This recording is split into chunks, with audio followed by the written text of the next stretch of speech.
tegas, FIFA surati Erick Thohir untuk segera ganti rumput Stadion JIS. Tuh kan Drone, apa gua bilang? FIFA sendiri loh yang sebut rumput JIS wajib diganti. Mana bacot kalian sekarang? Jadi kita nggak usah polemik konsultan ini kan ada surat penunjukannya dari FIFA, bukan kita yang nunjuk gitu. Nah dari pantauan FIFA, catatannya memang ada ya satu contoh yang di stadium ini harus ada perbaikan. Tetapi memang khususnya yang satunya ya memang FIFA menulis dengan black and white, ada seperti ini. Ya, dan ini juga menyangkut nanti semua akses dan semua gitu. Nah, terus kalau ditanya, oh apakah gara-gara Butisa sama Pak Erick ngelobi FIFA? Enggak, FIFA punya standarisasi yang jauh lebih tinggi dari kita. Dan umur dari FIFA ini bukan baru, dia udah punya sistem yang mapan gitu, dan punya membership yang jauh lebih banyak daripada tentu. Ya memang itulah kenyataannya, memang itulah faktanya. Makanya tidak heran jika Stadion JIS ini tidak pernah sama sekali digunakan sebagai pertandingan internasional. Karena apa? Karena jika dinilai dari sisi keamanan dan kenyamanan, memang masih belum penuhi standar FIFA. Dan memang untuk rumput yang ada di JIS hari ini itu nggak sesuai standar, sehingga semuanya harus dibongkar, ganti semua, ganti total. Gila ini. 5 triliun loh, rumputnya nggak sesuai standar. Padahal sebelumnya yang namanya rumput di Stadion JIS, wah sebelumnya tuh sempat dipamer-pamerin sama Anies gitu, yang dijanjikan kepada kelompok 212 atau orang-orang yang sholat Idul Adha di JIS gitu. Di antaranya salah satu yang utama adalah rumput. Kondisi rumput sekarang menurut evaluasi ahlinya yang juga mengevaluasi 22 dan termasuk yang memasang rumput GBK untuk Asian Games, jelas tidak masuk standar FIFA kalau dengan di kondisi sekarang. Namun ada solusinya, kita akan ganti semua rumput tersebut ya, sesuai dengan ahlinya beliau Pak Akmal ya. Pak Kamal, mohon maaf, Pak Kamal sebagai ahli dan agronomi untuk merumput di stadion. Halo, dengar suara JJ kembali di channel Redaksi Jurnal.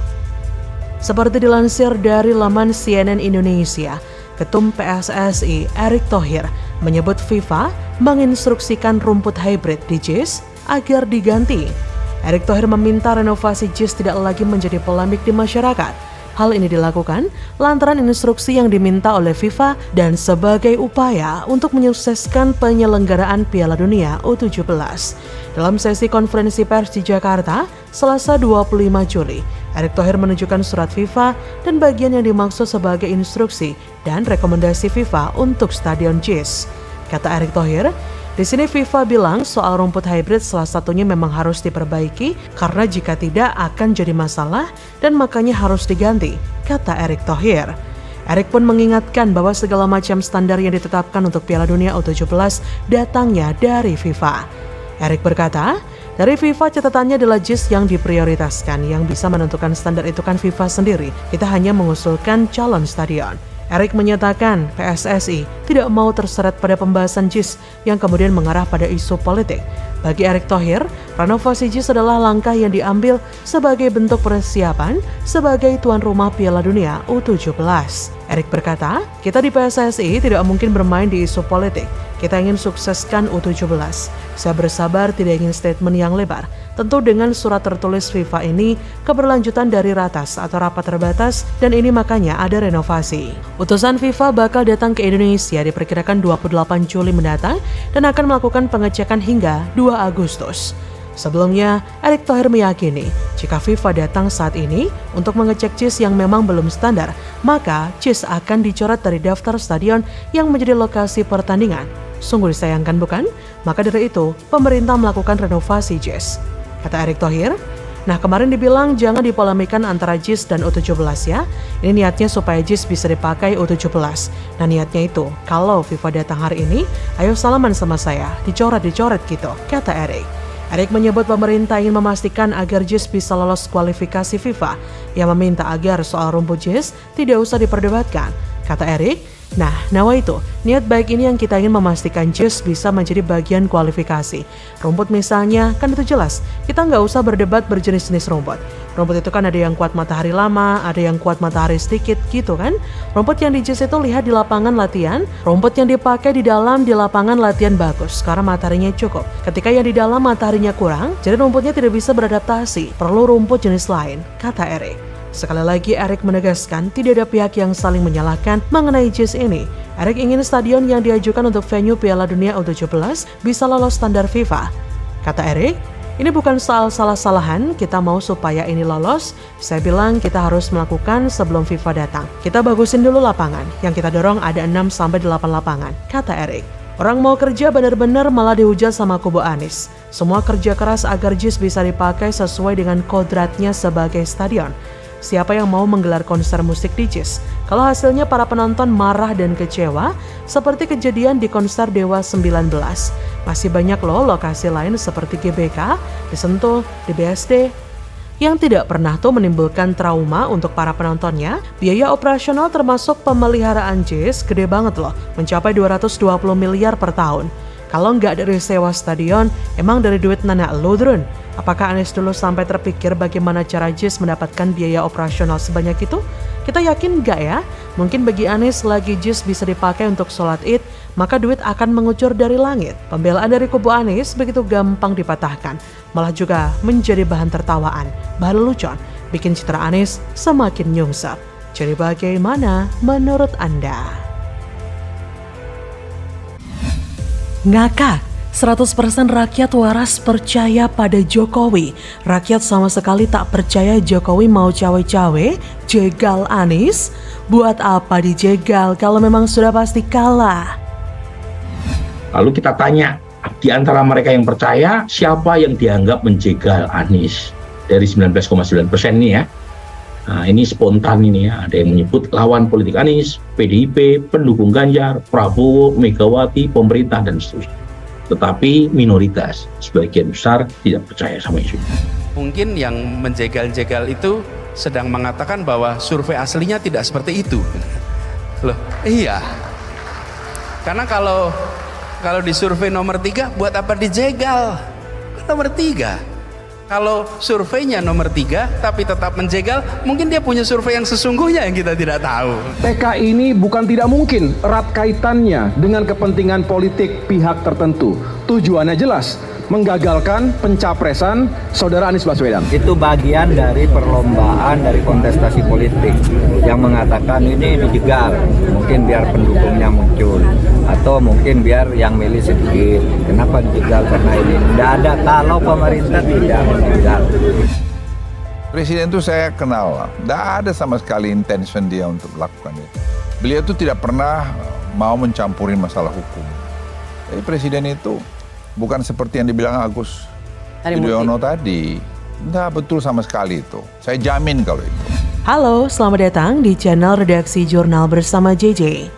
Isu penjegalan yang dilakukan Presiden Jokowi terhadap Anies Baswedan ternyata tidak dipercaya masyarakat. Hanya sebagian kecil masyarakat yang mempercayai isu penjegalan Anies dalam kontestasi Pilpres 2024. Hal itu terungkap dari hasil survei yang dilakukan oleh Indikator Politik Indonesia. Dari 1.220 responden, hanya 19,9% yang mempercayai isu penjegalan Anies Baswedan. Dan tentunya kalian sudah tahu siapa kan? Tentu saja para kadron. Pernyataan itu diungkapkan oleh Direktur Eksekutif Indikator Politik Indonesia, Burhanuddin Muhtadi, Minggu 23 Juli. Dari data hasil survei, mayoritas responden tidak mempercayai isu penjegalan Anies. Jumlah responden yang tidak mempercayai isu penjegalan Anies mencapai 46,7%. Sementara 33,4% responden lainnya mengaku tidak bisa menjawab. Diketahui, isu penjegalan Anies sebelumnya dilontarkan oleh Ketua Umum Partai Demokrat, Agus Harimurti Yudhoyono. AHY menduga ada upaya Kepala Staf Kepresidenan KSP Muldoko mengajukan peninjauan kembali terkait kepengurusan Partai Demokrat untuk menjegal Anies. Menurut AHY, Jokowi terus mengganggu solidaritas Partai Demokrat yang menjadi anggota Koalisi Perubahan untuk Persatuan. Begini nih, kalau menyampaikan sesuatu hanya didasari oleh kebencian, masyarakat pun tidak ada yang percaya dengan pernyataan AHY tersebut. Konyol memang, padahal Anies itu masih di level kelas keong.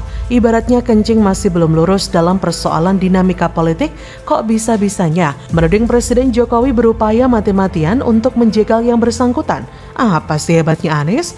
Namun, AHY sengaja terus menciptakan berbagai masalah baru untuk mendiskreditkan pemerintah guna mendongkrak elektabilitasnya agar bisa menang jadi calon presiden untuk Anies Baswedan. Ya, begitulah ciri-ciri pecundang politik. Tudingan AHY yang dialamatkan kepada Jokowi itu pun langsung mendapat respon dari orang terdekat Jokowi, yaitu Menko Bidang Kemaritiman dan Investasi, Luhut Binsar Panjaitan. Menko Luhut menyebut Jokowi tidak akan mungkin menjegal capres tertentu, termasuk Anies Baswedan. Bahkan Luhut menyebut AHY sebagai orang kampungan, sebab merasa Presiden Jokowi ingin menjegal pencapresan Anies Baswedan. Tak hanya itu, Luhut juga mengatakan bahwa Jokowi tidak ikut campur dalam upaya Muldoko merebut Partai Demokrat. Bahkan Luhut mengatakan bahwa apa yang disampaikan AHY justru menjadi cerminan dari AHY itu sendiri. Coba bayangkan apa jadinya Pilpres 2024 mendatang dengan berbagai kebohongan dan sandiwara yang kerap ditebarkan oleh para gerombolan Brekele itu. Pada pencalonan Anies sebagai baca pres yang diusung oleh Surya Paloh adalah sejarah blunder terbesar bagi NKRI. Mayoritas rakyat Indonesia jadinya gagal paham kok bisa-bisanya Surya Paloh sebegitu nafsunya mengusung manusia miskin prestasi satu ini jadi capres dengan membabi buta. Kalau saya sih sudah tidak heran lagi. Surya Paloh dan Anies pada hakikatnya sama-sama punya ambisi yang overdosis, seperti seafood yang merindukan Mars. Surya Paloh telah dengan sengaja mengobok-ngobok dan mengadu domba NKRI dengan mencalonkan capres boneka modal poster editan, media RP dan para buzzer RP berbayar demi kepentingan elektabilitas partai gurem miliknya. Jadi, tanpa perlu dijegal pun capres boneka macam si Anies ini bakal tumbang terkapar, gak berdaya karena miskin prestasi dan mudah dikendalikan oligarki. Jika Surya Paloh juga para komplotannya, Anies bakal tumbang dengan sendirinya. Mayoritas rakyat waras masih bisa menjaga NKRI, hasil perjuangan para pahlawan Nusantara agar tidak dirusak oleh badut keturunan imigran gelap Yaman itu. Anies yang tidak punya track record kepemimpinan yang kuat dan tidak punya posisi di partai bakal ambruk terkaing-kaing tanpa perlu pakai acara jegal-menjegal. Bagaimana menurut Anda?